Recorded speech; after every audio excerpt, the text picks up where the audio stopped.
Have you ever walked into a room that once felt warm and familiar, only to realize that something had changed? You sit down at the table, you smile, you ask questions, you do your best to keep the conversation alive, but deep inside, a quiet voice whispers, "I don't belong here anymore." It's a heavy truth to face, especially after a lifetime of giving, loving, and sacrificing for the very people sitting across from you. You may still get invited over, and the phone may still ring, but the warmth isn't the same. The connection feels shallow, as if you're more of a visitor than a loved one. And yet you keep showing up, hoping that one day the old closeness will return. You wait for a moment when they'll look at you with the same light in their eyes, when they'll listen with the same attentiveness, when they'll truly care. But instead, you often find yourself leaving with a smile that hides the heaviness in your heart. Our generation was taught to hold family above everything. We were told that patience was noble, that love meant giving without asking for anything back, and that loyalty was proof of character. Those values are beautiful, but they can also be dangerous, because in trying so hard to be the devoted parent, the understanding grandparent, or the peacekeeping sibling, we sometimes disappear from our own lives. We become background characters in other people's stories when, in truth, we were never meant to fade into the background at all. That's why this conversation matters. It isn't about anger or bitterness, it's about dignity. It's about recognizing when respect has disappeared and understanding that your time, your presence, and your peace are too precious to keep spending where they aren't valued. Take Eleanor, for example, a retired teacher from Cleveland. Every Sunday, she drove across town with a peach cobbler in hand, eager to see her daughter and grandchildren. She helped in the kitchen, she played with the kids, she smiled through it all. But week after week, she began to notice that no one really spoke to her. Her daughter was busy, her son-in-law distracted, and the children buried in their phones. Eleanor sat politely in the corner, invisible in her own family's home. When she returned home, she often cried not because anyone was cruel, but because no one seemed to care whether she had been there at all. And she asked herself the same painful question many of us have asked. Am I expecting too much? The answer is no. Wanting to be seen, heard, and respected is not asking too much. It is asking for the very foundation of love. What respect really looks like. So what does respect really look like? It isn't about grand gestures or expensive gifts. It isn't about elaborate words or constant praise. Respect is found in the little things, the warmth in someone's voice when they answer your call, the way they look you in the eye when you speak, the effort they make to show you that your presence matters. It is choosing to spend time with you, not out of obligation, but because they truly want to. When those gestures disappear again and again, you are not wrong to feel hurt, and you are not wrong to step back. Pulling away does not mean you love them less, nor does it mean you are abandoning your family. It means you are finally loving yourself enough to stop pouring from an empty cup. Harold, a widower from Phoenix, learned this lesson the hard way. For years, he brought bagels to his son's house every Saturday. He read to the grandchildren, fixed whatever needed fixing, and tried to keep the bond alive. But as the visits piled up, the conversations grew shorter. His son often disappeared into his office, leaving Harold sitting with children who hardly looked up from their tablets. One morning, Harold stood in the kitchen with the bag of bagels in his hands and wondered if anyone had even noticed he was there. On the drive home, he realized these visits were draining him rather than filling him, so he quietly shifted his routine. Instead of showing up every Saturday, he spent time walking in the park, meeting a friend for coffee, or working on his woodworking projects. At first, no one noticed his absence.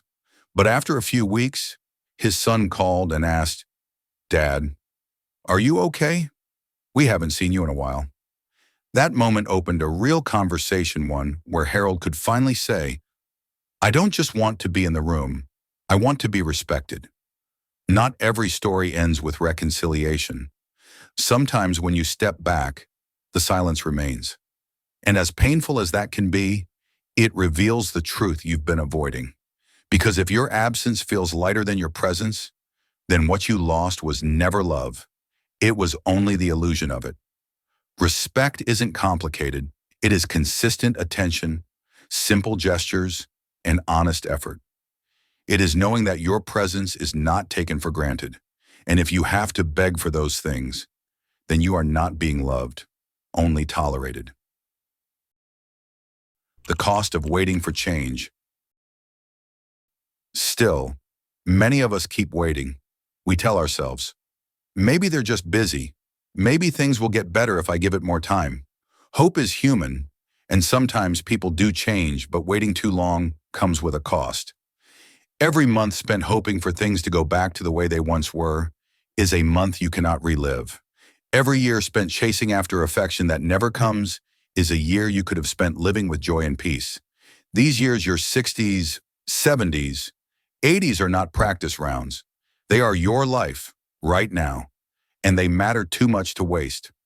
Margaret, a retired nurse from Boston, spent almost a decade cooking dinner for her son every Wednesday night. She washed dishes, folded laundry, and slipped out quietly, week after week. At first, she told herself she was helping, that she was needed. But as time passed, she noticed that no one thanked her. If she missed a week, no one called to check on her. Her presence had become routine. One day, she looked back and realized 10 years had gone by. 10 years of waiting for gratitude that never arrived.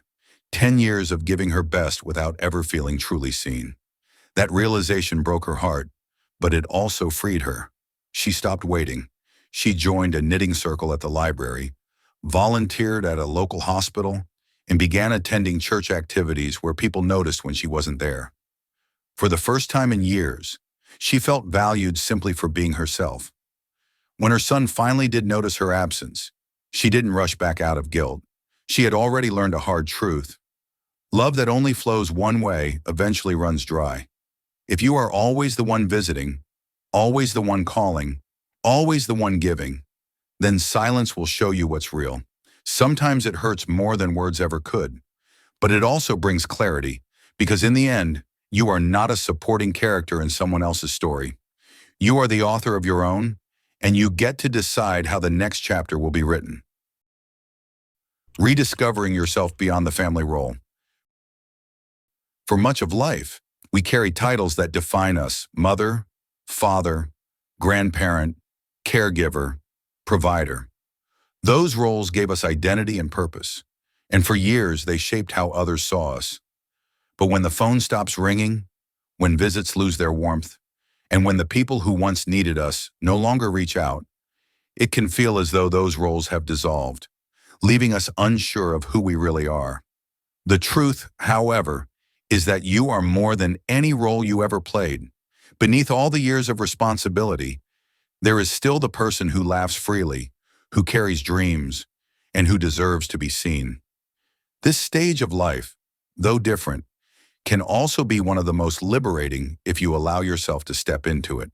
I once met Thomas, an 81-year-old veteran from Nashville. For decades, he was the rock of his family, the one everyone called when something broke, when money was short, or when tempers flared. But when his body grew older and he could no longer fix everything, the calls slowed and the visits grew rare. He confided one afternoon, "I feel invisible now that I'm no longer needed." That moment revealed something powerful. Many of us confuse being needed with being loved, yet they are not the same. Love does not fade when your usefulness fades. Real love delights in your presence, not your productivity. Thomas eventually joined a community center where he began attending a weekly history discussion group. At first he sat quietly, but over time he discovered that people there truly listened. They greeted him warmly. They valued his stories, and they enjoyed him simply for who he was. Week by week, he rediscovered parts of himself he thought were lost. That is what happens when you step back from places where you feel invisible. You create space for new connections, new joys, and a new version of yourself to come forward. And often, these connections don't come from family at all, but from unexpected places. A neighbor who becomes a walking companion, a gardener who shares seeds and wisdom, or a friend you meet in a church group who listens with genuine interest. These simple moments are not small. They are lifelines that remind you that you are still vibrant, still capable of giving and receiving love. So let this season of life be about more than holding on to old roles. Let it be about rediscovering the self that was always there beneath the responsibilities, the self that still longs to grow, to connect, and to be valued just as you are. The power of absence and the gift of boundaries. There is a quiet truth about relationships that we often forget. The more consistently you are available, the easier it becomes for others to take you for granted. When your presence is steady and your giving is endless, people may stop recognizing the value of what you bring. Like a lamp that shines every night without fail, its light is assumed until the day it is gone and the room suddenly feels darker. Sometimes, stepping back allows others to recognize what your presence truly means. This isn't about playing games or testing their loyalty. It is about giving people the space to notice what has been overlooked. And if they don't notice that silence tells its own truth, it shows you that their connection to you was built on habit, not genuine appreciation. I think of Linda, a grandmother from Dallas who drove long distances several times a week to babysit her grandchildren. Over time, her visits became expected rather than appreciated. She realized she was showing up out of obligation while receiving little acknowledgement. Eventually, she decided, with kindness, to step back. At first, there was silence, but soon her son called, asking if she was well. Her absence gave him the chance to reflect and to remember that her presence was never guaranteed. It was a gift. Of course, not every story unfolds this way. Sometimes, when you step back, the phone remains quiet. That can be painful, but it is also clarifying because it shows you who truly values you and who only valued what you could provide. This is where boundaries become essential. Boundaries are not walls to keep people out. They are gentle doors you learn to open and close with wisdom. They sound less like ultimatums and more like balance. They say, I would love to visit, but only if we can spend time together meaningfully. Or, I can't come every week, but I'd enjoy seeing you once in a while. Boundaries are not selfish, they are sacred. They are how you remind others, and yourself, that your presence is precious. When you set boundaries, you protect your peace, and you teach others how to treat you. You stop bending until you break, and you start living from a place of dignity. Even if others never change, something changes within you. You grow lighter, freer, and more grounded. Absence, when chosen wisely, is not about punishment. It is about respect.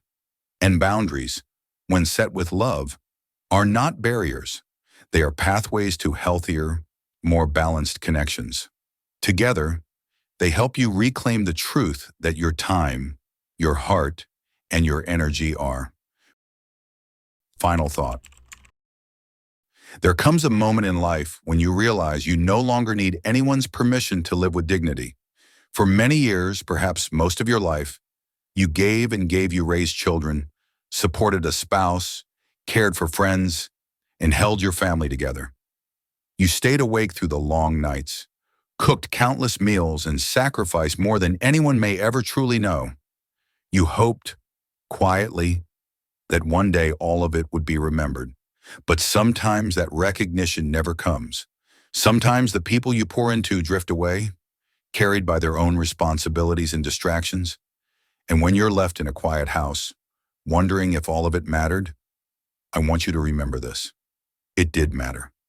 Your love, your sacrifices, your patience and devotion, they mattered deeply, even if no one says it aloud. Yet now, in this season of life, it is your turn.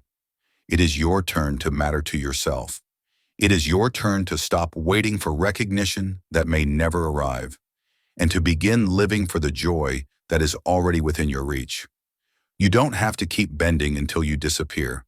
You don't have to keep knocking on closed doors. You don't have to keep shrinking just to be tolerated. Instead, you can choose yourself. Choosing yourself does not mean cutting others off or becoming bitter. It means deciding that your peace and your joy are no longer up for compromise. It means understanding that love should never be something you have to chase.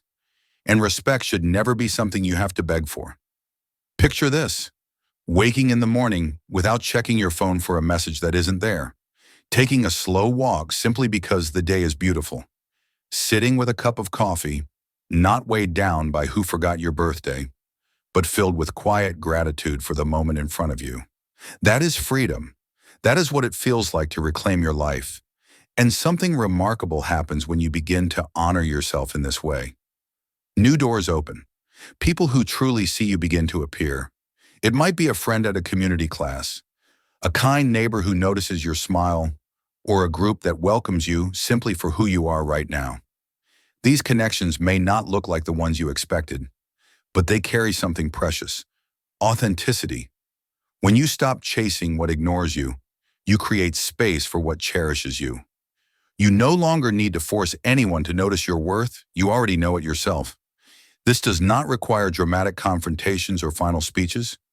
What it requires is a quiet decision. My time matters. My presence matters. I matter. When you live from that truth, you begin to walk lighter, breathe easier, and carry yourself with the kind of peace that speaks louder than any words. So let the world misunderstand if it must. Let those who never valued you wonder where you went. What matters is that you no longer sacrifice your spirit for the sake of being included. You are not a guest waiting for an invitation into other people's lives. You are the host of your own. Your worth is not in question. Your dignity is not negotiable. And the years ahead, far from being empty, can become the most freeing, joyful, and meaningful years you have ever known.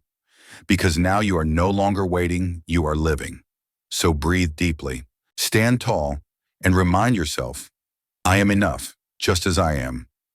I am worthy of respect, of love, and of peace. I will not stay where I am not seen. I choose myself.